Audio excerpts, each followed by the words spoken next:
Okay, सो chemical kinetics package के question start कर रहे हैं। It is exercise 1, question number 11 से स्टार्ट करना है सबसे पहले। So look at question number 11. It's given a reaction A plus B gives C plus D plus 38 kilocalorie has the activation energy 20 kilocalorie. तो देखो यहाँ पे A plus B plus C plus D के plus 38 kilocalorie, तो इस process से 38 kilocalorie release हुआ है, तो डेल्टा H माइनस 38 किलोकैलोरी हो गया। और एक्टिवेशन एनर्जी दे रखी है, activation energy of reverse reaction पूछा है, तो मैंने आपको तरीका सिखाया था। Activation energy of forward reaction minus activation energy of backward reaction is delta H. Value put कर दो, फॉरवर्ड रिएक्शन के 20 कैलोरी है, बैकवर्ड रिएक्शन निकालना है, डेल्टा एच माइनस 38। यहाँ से सॉल्व करेंगे तो activation energy of backward reaction आ जाएगी 58 kilo calorie. This is question number 11. Next you ask question number 14. 14 में लिखा है 500 Kelvin the half life period of gaseous reaction at the initial pressure is 800 kilopascal in 350 seconds. When the pressure is 40 kilopascal, the half life period is 175 seconds. Order of the reaction. आप ध्यान से देखो यहाँ पे कि अगर हमारा initial pressure 80 kilopascal था, तो in that case our half life was 350 seconds. और जब ये प्रेशर हमने 40 किलो पास्कल कर दिया तो हाफ लाइफ हो गई 175 सेकेंड्स।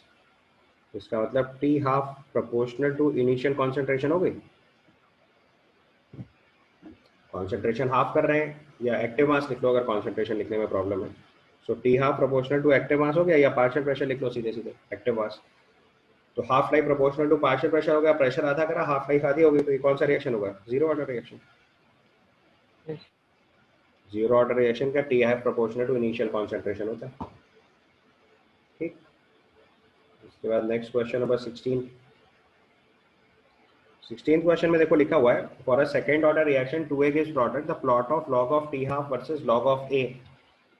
तो देखो अगर आपको सीधे सीधे half life of second order reaction याद हो तो ये 1/K/C0 होता था, बट इसमें एक अंतर था कि जब मैंने ये सॉल्व किया था तो ये A गिव्स प्रोडक्ट से सॉल्व किया था, जबकि इक्वेशन में गिवन है 2A गिव्स प्रोडक्ट। तो मैंने आपको बोला था कि ऐसे केस में जो K होता है उसको स्टोइकियोमेट्रिक कोफिशिएंट इनटू K से रिप्लेस कर दिया जाता है, बिकॉज जब हम इसकी रिएक्शन लिखते हैं तो ये आता था minus dA/dt is equal to, यहाँ 1/2 मल्टीप्लाई करेंगे, is equal to K dt लिख के K into active mass of A square, ये फंक्शन लिखते थे। तो हमारे केस में जब हमने इंटीग्रेशन किया था तो ये टर्म नहीं था, अब ये 2 इधर K के साथ मल्टीप्लाई हो जाएगा, तो यानी कि हमारे एक्सप्रेशन में जो K आ रहा है उसको 2K से रिप्लेस कर दो। तो जो इक्वेशन है 2A गिव्स प्रोडक्ट, ये मैंने सब्स्टिट्यूशन करना सिखाया था आपको। तो 2A के प्रोडक्ट के केस में जो हमारी हाफ लाइफ आएगी वो आ जाएगी 1/2K/C0। ठीक है, अब दोनों तरफ लॉग ले लो, तो ये हो जाएगा log of T half is equal to log of 1/2K minus log C0। अब उसने पूछा है सेकेंड ऑर्डर रिएक्शन है, plot of log of T half versus log A में इंटरसेप्ट लिखना है। इंटरसेप्ट कंपेयर कर दो, ये y is equal to mx plus c वाला फॉर्म हो गया, तो हमारा इंटरसेप्ट कितना हो जाएगा? इंटरसेप्ट हो जाएगा लॉग ऑफ 1/2K। ये आपका आंसर हो गया। सर नेक्स्ट क्वेश्चन नंबर 22 में देखिए, it's given A2 gaseous plus B gaseous gives half of C gaseous. Initial pressure इसका 100 mm मरकरी दे रखा है, जब रिएक्शन होगी तो उसमें से कुछ P प्रेशर कम हुआ, ये P फॉर्म हुआ और ये P/2 फॉर्म हुआ। अब टोटल प्रेशर लिखेंगे तो 100 minus P plus P plus P/2, ये वैल्यू 120 दे रखी है। यहाँ से अगर हम स्मॉल p की वैल्यू निकालेंगे, that comes out to 40 mm mercury. तो यहाँ से प्रेशर ऑफ A जो था वो 100 mm मरकरी से चेंज होके 60 mm मरकरी हो गया इन 5 मिनट्स। तो अगर रेट लिखेंगे तो क्या लिखा था? Rate of change of pressure by time. तो प्रेशर चेंज हुआ हमारा 100 से 60 यानी 40 mm डिक्रीज, और टाइम हुआ 5 मिनट्स में। ये वाली कितनी आ जाएगी? 8 mm पर मिनट। आंसर हो जाएगा बी। ठीक है, नेक्स्ट क्वेश्चन, क्वेश्चन नंबर 23 में लिखा है milk swords at 40 degree Celsius 3 times faster as at 0 degree Celsius. The energy of activation for souring of milk is this. तो आपको पता है कि जो रेट ऑफ रिएक्शन हुआ है वो 3 टाइम्स हो जा रहा है. पहले टेम्परेचर जो है वो 273 केल्विन है और बाद में जो टेम्परेचर है वो 313 केल्विन है. और इस प्रोसेस में जो रेट है वो 3 टाइम्स हो जा रहा है. फॉर्मूला याद है आपको, log of K1 by K2 is equal to minus EA upon 2.303 R into 1 upon T1 minus 1 upon T2. तो रेट हो गया 3 टाइम्स, तो ये हो गया 1/3 minus EA upon activation energy. देखो कैलोरी में निकालनी है तो R की वैल्यू भी कैलोरी में पुट कर दो 2. पहले टेम्परेचर 273, बाद में टेम्परेचर 313.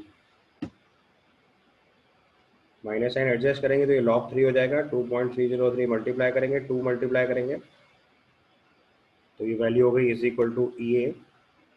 और यहाँ सॉल्व करेंगे तो ये आ जाएगा 313 minus 273 which is 40 divided by 313 into 273. यहाँ से एक्टिवेशन एनर्जी सॉल्व करके निकाल लेंगे. 2.303 into 2 into 313 into 273 divided by 40 into log 3. इसको सॉल्व करिए, आपका एक्टिवेशन एनर्जी आ जाएगा. तो यहाँ पे सॉल्व करेंगे तो वैल्यू 4.6 आएगी. ध्यान से देख लेना, log 3 ऊपर आएगा. मैंने पिछले बार में थोड़ा गलत दिख दिया था. इसके बाद आपने नेक्स्ट क्वेश्चन पूछा है, क्वेश्चन नंबर 26. 26 में दिखा है A प्लस बी प्लस ये C plus D delta H is minus 20 kilo joule. The activation energy of forward reaction is 85. Activation energy of backward reaction simple formula लगाना है, EA forward minus EA backward is equal to delta H. EA forward दिया है 85, EA backward निकालना है delta H minus 20. तो यहाँ से EA backward की वैल्यू 105 किलो जूल आ जाएगा. ठीक है. इसका क्वेश्चन नंबर 27 देखो. In the following first order reaction A plus reagent gives product, B plus reagent gives product. The ratio of K1 by K2 when only 50% of B reacts in a given time and 75% of A reacted. तो जो time T है, अगर उसमें A का 75% react कर गया, इसका मतलब 2 times T half of A हो गया. और B का केवल हाफ रिएक्ट करा है तो ये हाफ लाइफ ऑफ B हो गया. तो जो B की हाफ लाइफ है वो A की हाफ लाइफ का डबल है, ये हमें पता चल गया. दोनों फर्स्ट ऑर्डर रिएक्शन है तो हाफ लाइफ के फॉर्मूले लिख दो. ये वैल्यू आ जाएगी 0.693 by K1 into 2 is equal to 0.693 by K2. बस यहाँ से सॉल्व करोगे तो K1 बाई K2 वैल्यू 2 आ जाएगी.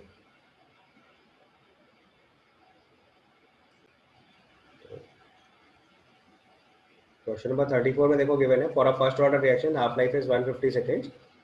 The time taken for the concentration of reactant to fall from m/10 to m/100 respectively.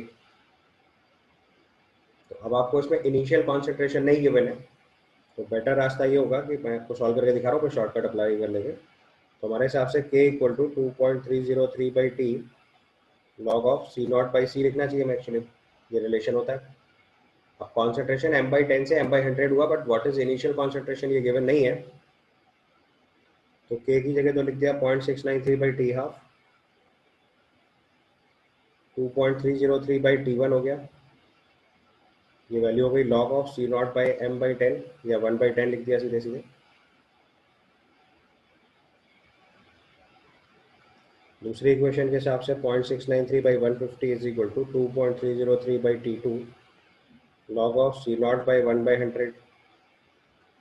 Basically आपको निकालना है कि जो टाइम T2 माइनस T1 है वो कितना है.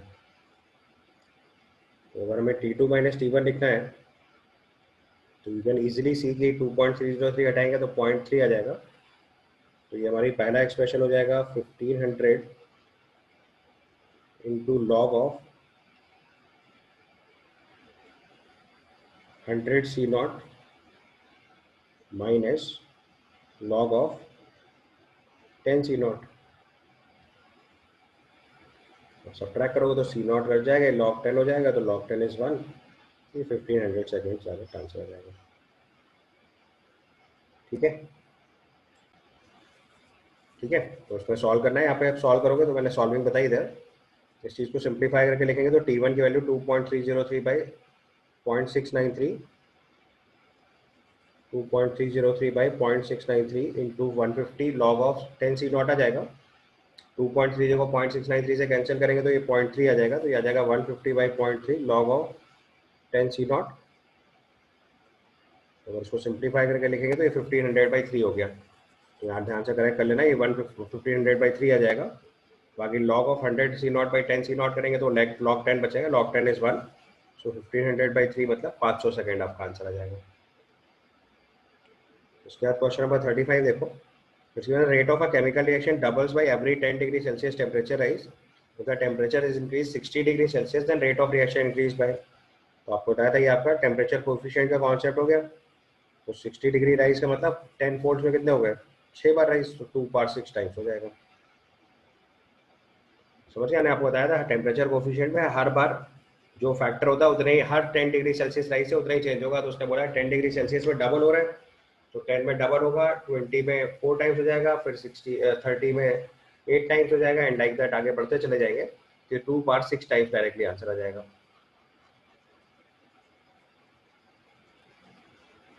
ठीक है, तो ये 64 टाइम्स आपका आंसर हो जाएगा।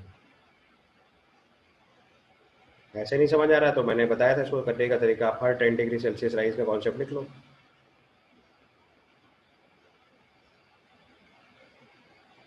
हर बार रेट देखो डबल होता जा रहा है, बस 2 फैक्टर मल्टीप्लाई करते जाओ, आपका आंसर आ जाएगा।